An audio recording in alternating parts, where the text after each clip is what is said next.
Hello everybody, thanks, welcome to the push. Guys, you know what? I just thought of something now, okay. It was like a poop by my brain here, okay. Dit het op my neergedaal like a sack of spikers. And for the rest of my life, I are going to pee like a gieter.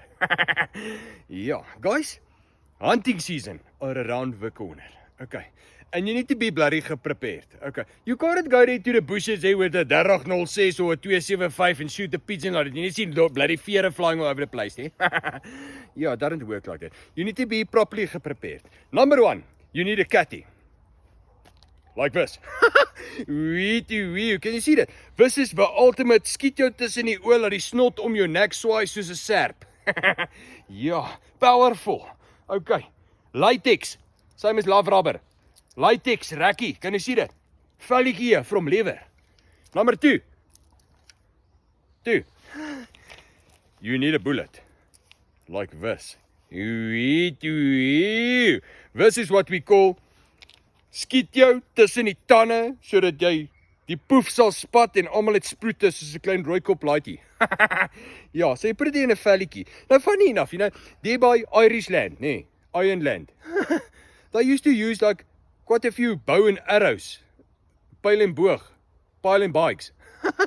Yeah, and cutties, what they call slingshots. Down in my island, we used to use quite a few slingshots to just swing around, just got a piece of leather with a stone in it, swing around, and smack him amongst the bloody ice.